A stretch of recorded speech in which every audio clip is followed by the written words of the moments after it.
Great to be here at the SLUSH conference with lots of entrepreneurs, startups, scale-ups, high-growth companies.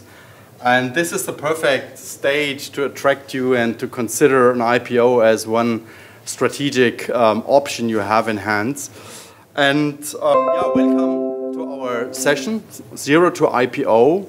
With us today is also Päivi, IPO leader of Finland, Andreas Dalhäll, IPO the Nordics, but also we have Steinbach from Paris, and myself, I'm in charge for the global IPO business at EY, but my home country is Germany, Switzerland, Austria, so I'm representing all over Europe with my colleagues.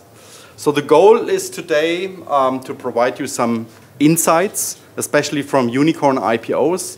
We are launching a study today. We would like to provide you some transparency on the deal economics and also the age, and maybe this is a good example to follow. And the plan is also to make this session very lively. We have 20 minutes.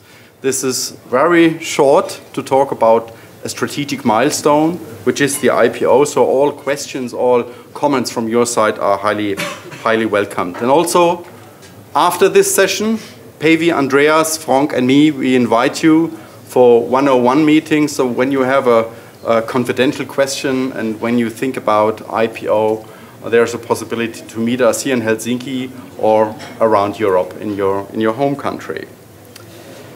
So let's start with a picture, because pictures tell more than 1,000 words.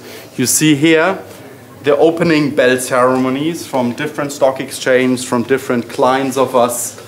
You see plenty of different type of companies. So startups, high growth companies, unicorn IPOs, family business. And all of them have different motivations to go public. But let's look at unicorns. Our title, From Zero to IPO. My question to you as audience is, how long does it take from foundation to IPO? What do you think? Any ideas from the audience? How long does it take? You founded the business today, and when you end up for IPO? You can see that I'm now standing up. So you get a voluntarily. An estimate. A number, please. 10 years. 10 years, 4 years. 5 years. 5 years. You're very good. So I'll give you some examples. Google, 6 years. Facebook, we all know Google and Facebook, 8 years. Maybe some examples from Germany. Maybe you know Zalando, disrupting the fashion retail. 6 years. Maybe you heard about Delivery Hero, also a client of mine. Also 6 years. So this is really a topic, and maybe the IPO is the next bold move that you have in mind when you think about the next funding round. May you remember you started in your home office, then you ask family and friends. You ask the first business angel to fund your business, then VC came in, then PE comes in, and after the second, fourth funding round with PE, you ask yourself, okay, what's next? And our idea, IPO could be the next thing. So you see very happy people on this picture. Why are they happy? Do you have an answer? Why are they happy? Rich. They are rich. Good. So access to capital. What else? Why they are happy? Fame. Fame. It's a lot about branding. So who is the startup in the room? Please raise hands. Please join me. Yes. Come on stage. So Photo please, photo please. So you are now with me on the stock exchange floor, yes, and you received the first prize. So ring the bell for your first.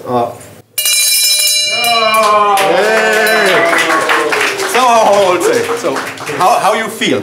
I'm feeling great. You're feeling great. You know why? The team. Why are you feeling great?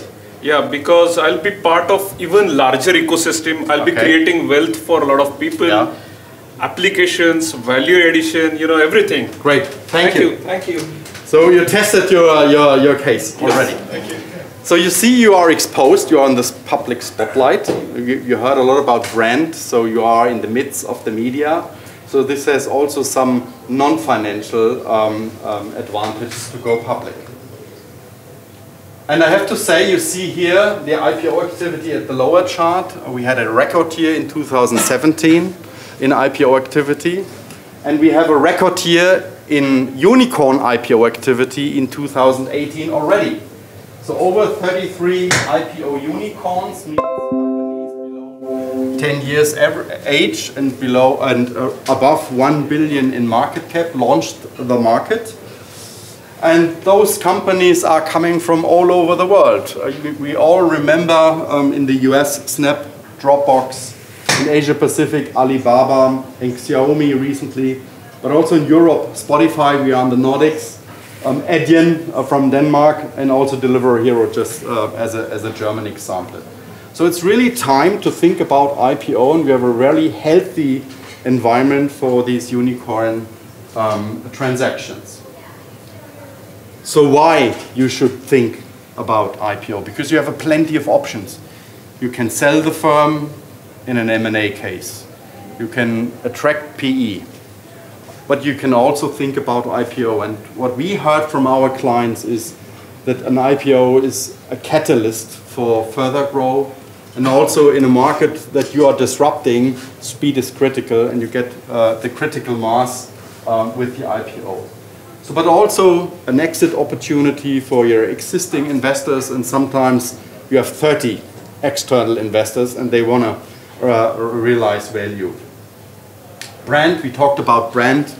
You can boost brand value. I think everyone knows Spotify, especially if you are a retail brand. You can go with direct listing as a new way to go public. But on the other side, you have to be aware that you are on in a public oversight. You are monitored by regulators, so you have to follow capital market compliance.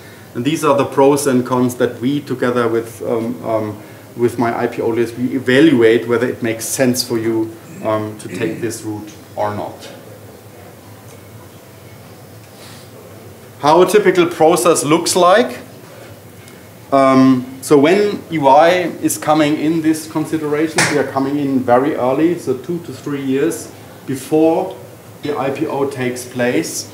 So we're starting with the so-called IPO readiness assessment. Then we prepare the company to get IPO ready. Then we transact, you know, the securities prospectus, the filing process. But you need to consider you do everything not only for this moment ringing the bell, you're doing all these preparatory work for the time after ringing the bell, the being public phase. And many of those think about the IPO as a milestone and not as a single event. And I brought a picture from my German client, and you see it's Delivery Hero. This is in front of the German Stock Exchange. Launched in Berlin 2011. Listed in Frankfurt June 2017. 6 years. And then I like the last advertisement, and we only just started. So an IPO is not the end game. It enables you to fast grow and speed your business. Maybe a first question to my colleague in the Nordics, Andreas. So please join me on stage. So from your perspective in the Nordics markets, when we are talking with IPO-bound companies, what are the top challenges you are facing? I think, thanks Martin, the top challenges typically would be, planning and execution, I'd say. It's certainly revenue, in particular for pre-revenue companies, of course, and the access to competency. How do we get the right team in place? How do we ensure that we have a CEO, CFO, head of accounting, IR, all that stuff in place? But it's all about planning, really. Okay. So what is the first step when a company joins us? What is your recommendation to do an assessment, or what do you recommend? We originally start with a conversation around from a wide point of view, where we use our perspective for IPO readiness. We try to have conversations around financial reporting, internal control, strategy, equity story, but more on the lines of understanding where is the particular client at, what's the trajectory, what's the ambition, to get an understanding and be able to plan that process going forward. Any other questions from the audience? Let's have a look how an IPO readiness assessment looks like at EY. So, please stay. Andreas? I'll stay. Please stay. So this is our model. It's really holistic. Imagine you are, maybe these startups in the room, how old is your company? Is your company older than 3 years? May you raise your hand? 2.5. 2.5. So maybe it takes 6 months, but then after Christmas we could meet. So maybe I can ask Päivi to come to stage. And as we are doing this as a regular kick-off or starting point, maybe you can share some experience how we approach IPO readiness assessments. Hi everyone, I'm Päivi Pakarinen from Helsinki office. Like Martin mentioned, the IPO readiness, it's a really holistic concept. So it basically covers everything. So it starts with the strategy, with the equity story, with the elements of the company's story, how they build value, how they create value, how to attract investors. Then there are some structural and taxation questions involved, and also a large area to cover are the company's systems. So is the company able to operate in a way as a listed company should be, so in a transparent way, able to produce reliable information in a prompt manner to communicate that to investors. So there are several modules around financial reporting systems and processes and the functions of the company. And finally it comes to leadership, covering the management group, board of directors, how those operate. Of course, timeline is also something to consider. So how far is the company from the target, and what are the plan Bs in case that the IPO doesn't realize. So it's a really holistic concept, and there's no wrong time to do this assessment. So it can be made really early in the process. It really helps the company to build the path to the IPO. And what's the best part of it is that most of these areas, those are not just related to an IPO, but generally these are areas that every growth company needs to consider at some point of their growth story. So basically all those areas and all those development ideas that you get out of this assessment, they help the company to grow more and grow faster and in a better way. Thank you very much, Päivi. So maybe a question to Andreas. So sometimes a startup could think about, okay, I'm too small for the stock exchange. So revenue things come up. When I'm serving biotech companies, there's zero revenue, there is no EBIT. Yeah. So what is the answer when we talk to investors, to investment banks on critical size? What do they look at? I think it's, as you imply, Martin, it's of course market cap or potential market cap, where we see a wide range of listing venues in Europe. We have the smaller markets, if you will, First North, Sweden, Finland, Denmark now even. We have the main markets, Helsinki, Stockholm. So there's a gradation of market capitalization of those companies, where we would typically look at perhaps 40 to 50 million euros up to 100 for the smaller markets, and if you're above 100 million euros, certainly looking at the main markets as a listed place. Just to provide you some figures, we regularly publish the quarterly IPO report, and we measure junior markets and main markets. So if you want to enter a junior market, so the median average in Europe is 10 million euro. That's a matter of fact.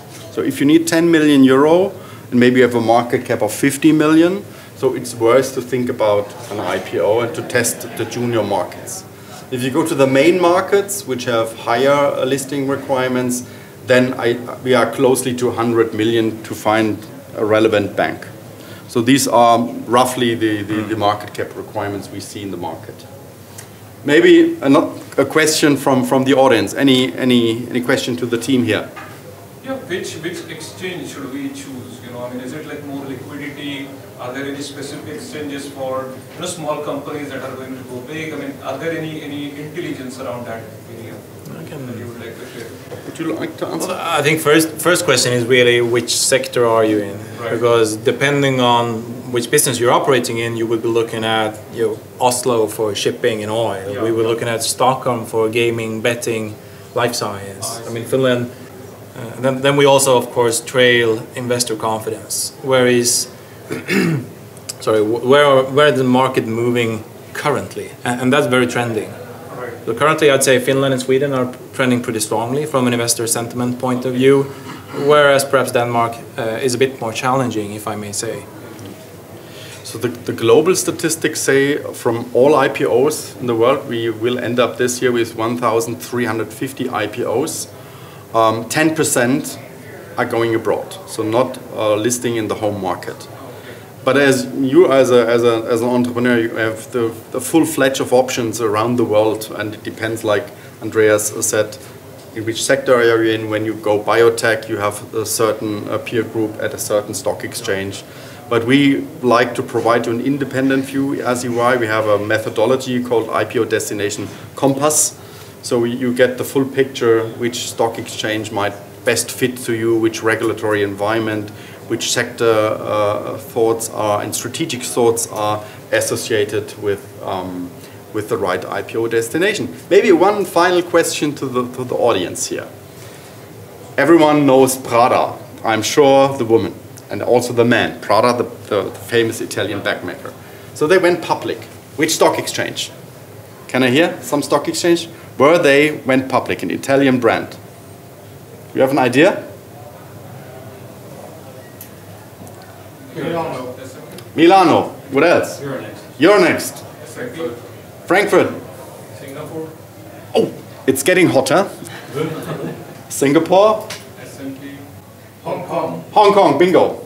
Why? Strategic reasons. If you think about growth and where you grow, brands, you know, mainland Chinese getting richer, love brands, and sometimes strategic arguments are driving the decision where to list. Having this said, maybe can you give me the closing bell, because we are facing the 20 minutes. So, come back to stage. I'm very lucky. You know, in between of us. Yes. So when you are coming to the floor, and I did this more than 300 times in my life, and you are in front of a camera like this guy is doing right now, and this camera here, it's not like this. What's the perception if I'm doing this? Oh, this is not a strong CEO. So you have the second chance to make a good impression. Perfect. And you only have only once in your lifetime the chance to do a good impression. So ring the bell, really enthusiastic. Sure. And show that you are a good CEO and founder. Perfect. Do it.